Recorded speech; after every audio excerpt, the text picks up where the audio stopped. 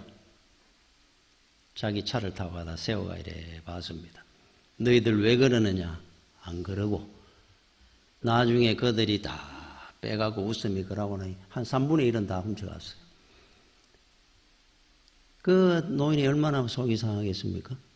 그런데 그 앞에 가가지고 할아버지 그 계란 그거 다 얼마입니까? 제가 계란이 많이 필요한데 그 지게에 다 갖고 있는 그 계란 다 얼마입니까? 이거 다 말입니까? 예. 이거 예를 들면은 한 10만 원이면 다 팔겠는데. 아, 그러냐고. 내가 마침 필요했는데 그 자리에서 돈을 10만 원을 주고 그분이 또 알까봐 속상할까봐 아유 그냥 지고 계세요. 내요 잠깐 옮기면 된다고. 차에다 옮기니까 아이고 제가 아유 괜찮습니다. 그 돈 주고 사갔다 그래요. 이런 미담들이 너무 많은 분이에요. 자, 그런데 이분이 어느 날 갑자기 이렇게 됐느냐? 그렇지 않습니다. 이분이 그 이북에서 피난을 와가지고 부모님 다 돌아가시고 동생 밑에 둘 데리고 온 겁니다. 20대 초반에 동생들하고 먹고 살아야 되니까 안 해본 일이 없어요. 죽으라고 일한 겁니다. 먹고 살라고. 그 당시에 일한다고 뭐 돈이나 제대로 줬습니까? 죽으라고 일한 거예요. 하는데 하다 보니까 그런데 누가 이거 해보라 그래요. 이거 하는 것마다 잘 됩니다. 얼마나 형통한지. 그래서 이거 하다 잘 돼. 저거 하다 돈이 이제 자꾸 모여지죠. 돈을 버는 재미에 푹 빠진 겁니다. 원래 이북에 있을 때 이북 평양 그쪽으로 얼마나 믿음이 좋은데 그 집안에서 자란 자식인데 교회 가는 틈도 없습니다. 밤낮으로 뛰다닙니다. 돈이 막 들어오니까. 그때 옛날로 말하면 조그만 용달매로 생긴 그거 하나 타고 막 다니면은 돈을 모으는 거예요. 잠도 안 자고 뛰다니다가 30대 초반에 차를 가지고 막 지방으로 팍 달려가다 깜빡 조는 사이에 밖으로 튕겨져 나가 낭떠러지에 떨어졌습니다. 다 죽었다 그랬습니다. 기적같이 살아난 겁니다. 하나님이 생명을 연장시킨 거예요. 정신이 번쩍 드는 겁니다. 몇 개월간 식물인간처럼 의식불명으로 살다가 깨어난 겁니다. 왼쪽 팔을 제대로 못 씁니다. 그러나 이렇게 어느 정도는 쓰는데 제대로 활동을 확실하는 못 해도. 자, 그러면서 정신이 든 겁니다. 아무것도 아니구나 인생이라는 게. 퍽 하면 끝나는 건데. 밤잠 안 자고 뛰다니면 내가 수억을 수백억을 번들 뭐 할 거냐? 아, 내가 잘못 살았구나. 세상을 보고 질주하다가 멈춰선 겁니다. 눈물을 흘리며 회개를 한 겁니다. 돈이라는 건 아무것도 아니다 이거는. 생명이 제일 귀한데 영원한 생명을 내가 잃어버릴 뻔했구나. 바뀐 거예요. 아무리 큰 일이 있어도 주의를 성수하고 아무리 어려움이 있어도 자기한테 다른 사람의 어려움을 먼저 봅니다. 사람이 180도 바뀐 거예요. 그분한테 그 사고는 생명의 은인이었어요. 자기한테는. 왜 내가 그 당시에 그런 일만 없었으면 돈도 더 많이 벌었을 건데 그게 아닙니다. 그 이후에 많은 사람을 구제하고 도우면서도 그분은 많은 일을 했고 하나님이 많은 사업을 같이 이루어가도록 만들어주셨어요. 여러분 그냥 일어나는 환난, 우한, 사고도 없습니다. 의미 없는 고난은 없습니다. 의인들도 고난을 당합니다. 그렇죠? 악인들도 형통할 수 있습니다. 그러나 그건 형통이 아니라고 봐야 돼요. 어느 날 지옥문이 바로 눈앞에 올 건데 그게 형통이겠습니까? 불현듯 올 수 있을 건데 여러분 요셉의 고난을 요셉의 고난이라고 판단하지 않습니다. 하나님께서 미리 그 당시에 그 어려운 애굽으로 유학 보낸 겁니다. 13년간 총리를 만들기 위해서. 다윗이 10수년간 그 고난을 겪었는 것은 제왕의 수업을 받은 겁니다. 수업 없이 왕이 되는 사울왕이 무너지는 걸 봤으니까. 제왕이 되기 전에 먼저 제왕으로서의 훈련 수업을 먼저 받아야 되니까. 제왕의 수업을 받은 겁니다. 그분은. 모세는 출애굽의 지도자로 하나님이 삼기 위해서 훈련 프로그램을 따르도록 만들었어요. 자, 여러분들에게도 오는 고난도 마찬가지입니다. 의미 없는 고난은 없습니다. 수업 중입니다. 하나님이 갖고 있는 놀라운 비밀 가운데 프로그램이 진행되고 있는 거예요. 그런 거 없이 편안하기를 원합니까? 여러분, 우리 믿음이 언제 미지근해진 거라고 생각합니까? 한국 교회가. 세계 한국 교회만큼 뜨거웠던 믿음이 있었습니까? 없습니다. 대한민국의 교회, 성도들의 믿음 같은 믿음은 세계 어디에도 없습니다. 새벽 기도 있는 교회가 어디 있습니까? 눈물 흘리면서 부흥회 때 3시간, 5시간 소리 높이 하나님 부르짖던 이런 대한민국 교회가 있었습니까? 없습니다.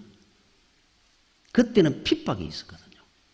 1950년, 60년, 70년 예수 믿는다고 얼마나 핍박을 당했습니까? 특히 우리 여성도들은 남편한테도 시집에도 부모한테도 쫓겨나다시피 하면서 예수를 믿었습니다. 목숨 걸고 믿었잖아요. 그때는. 목숨을 내놨습니다. 예수 믿는다 그러면. 남편이 핍박을 하니까 새벽에 일어나가 남편 신발을 안고 가가 새벽 기도 가가지고 하나님 이 신발 주인이 앞으로 이 신발 신고 우리 교회 오게 해달라고 눈물을 흘리며 기도했던 그러면서 그 가정을 구원했던 그 믿음들이 언제부터 편안해지면서 미지근해졌잖아요. 한국교회도. 세계 어느 나라도 마찬가지지만 여러분 깨구리 죽이는 법 압니까? 깨구리가 뜨거운 물에 풍류 막 튀고 난리 납니다. 미지근한 물에 넣으면 자동으로 쓱 잠들어 죽습니다. 그냥. 그래서 하나님께서 하나님이 세우는 사람에게 오는 고난은 성도에게 택한 자에게 오는 고난은 의미 없는 고난이 없고 세우는 종에게는 이유 없이 세우는 법이 없습니다. 나는 이런 것도 할 줄 모르는데 왜 내가 이런 일을 해야 될까? 이유가 다 있습니다. 여러분 마포 삼열 선교사라는 분이 있어요.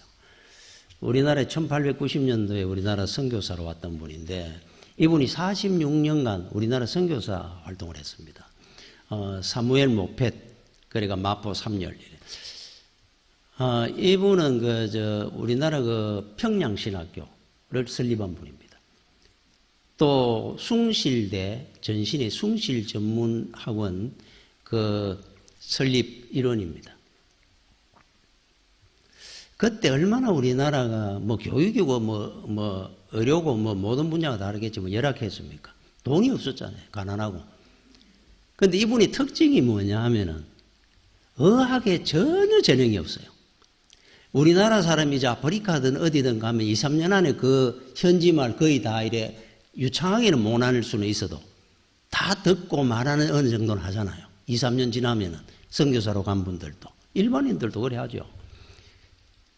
46년 있는 동안에 한국말을 거의 못 했다 그럽니다. 이런 분이 어떻게 선교사의 자격이 있겠어요? 한국말을 거의 잘 못 알아듣는 겁니다. 할 줄도 모르고 늘 영어로만 혼자 듣고. 근데 이분이 우리나라에 와가지고 제일 많은 일을 했거든요. 선교사 자격이 전혀 없을 것 같은데 이분의 별명이 뭔 줄 압니까? 모금왕입니다. 모금. 미국에만 가면은 어느 단체든 교회든 다니면 모금을 하는 겁니다. 대한민국이 어떤 줄도 잘 모르는데 미국 사람들이. 얼마나 열악한지 예수 믿는 사람들이 얼마나 핍박 속에 있는지 저들을 우리는 도와야 된다고 얼마나 유창하게 연설을 하는지 많은 돈을 모아가지고 들어오는 겁니다. 한국에 올 때마다. 자, 평양신학교도 만들고 많은 병원도 세우고 숭실대도 세우고 사람들한테 구제하고 그리고는 또 돈만 떨어지면 미국 가는 겁니다. 모금왕입니다. 이분은 그 시절에 꼭 필요한 선교사였어요. 하나만 보고 우리는 판단해서 안 됩니다. 나는 이거를 못하는데 내가 어떻게 이런 일을 합니까? 하나님이 그 일을 하도록 세운 이유가 있을 거예요. 그렇다면. 그러니까 뭐든지 여러분들은 어떤 문제를 보거든 그 문제만 보지 말고 그 위에 주장하고 계시는 하나님의 손길을 볼 수 있어야 돼요. 분명히 이유가 있을 겁니다. 우리의 고난 그거 아무것도 아닙니다. 금방 지나갑니다. 금방 지나갑니다. 우리나라 세계적인 발레리나가 있죠. 강수진이라고 하는 분. 야, 그분이 발 그때 TV에 나왔던 걸 봤는데 발이 뼈가 기형으로 워낙 연습을 많이 하다 보면 뼈가 기형으로 이렇게 생겨가지고 야, 저렇게 되도록 훈련을 했구나, 연습을. 그분이 이런 말을 했죠. 아침에 일어나서 온몸이 아프지 않으면 발레리나가 아니다. 그 사람은 발레리나가 아니라는 거예요.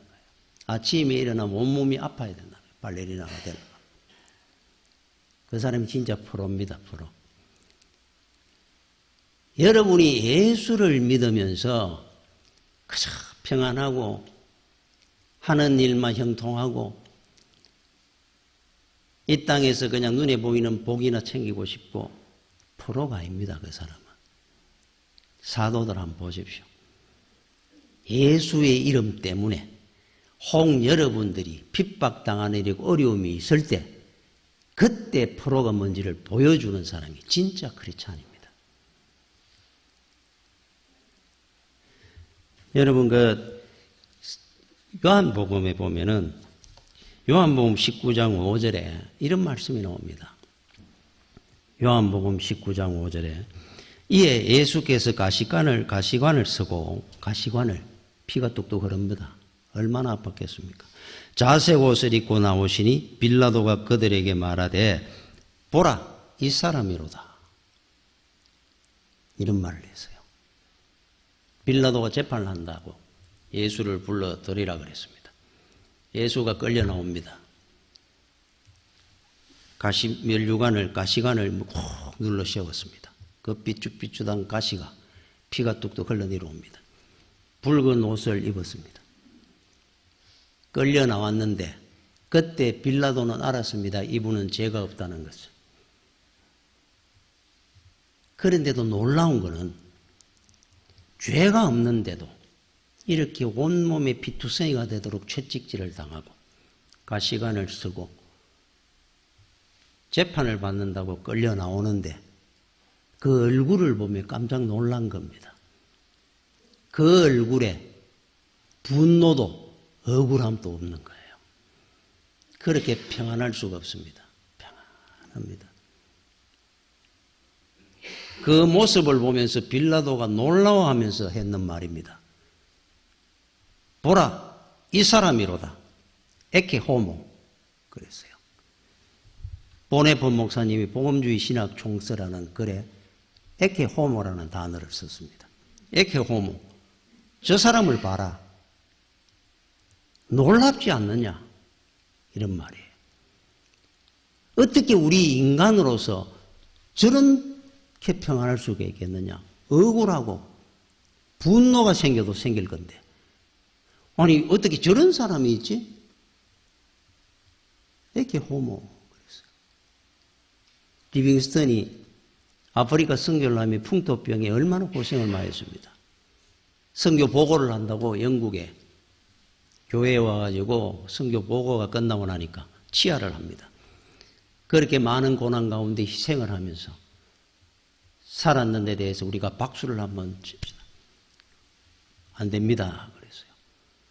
제가 희생한 것이고 고난 가운데 있었다고 생각을 했더라면 박수받아 마땅하지만 저는 너무 기쁘고 즐거웠기 때문입니다. 세상에 그 무엇도 나에게 이런 기쁨이나 즐거움을 주지를 못했을 겁니다. 근데 내가 어떻게 박수를 받는단 말입니까?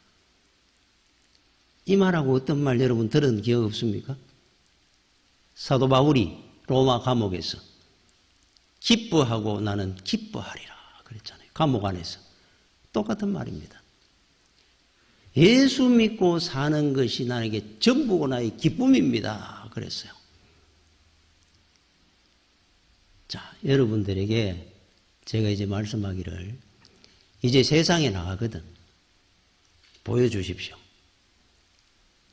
사람들이 보면서 여러분들은 다 좋은 일만 있고 다 잘 되는 일만 있는 것이 아닐 겁니다. 똑같이 삽니다. 어려움도 있고 문제가 있을 겁니다. 고난이 있을 겁니다.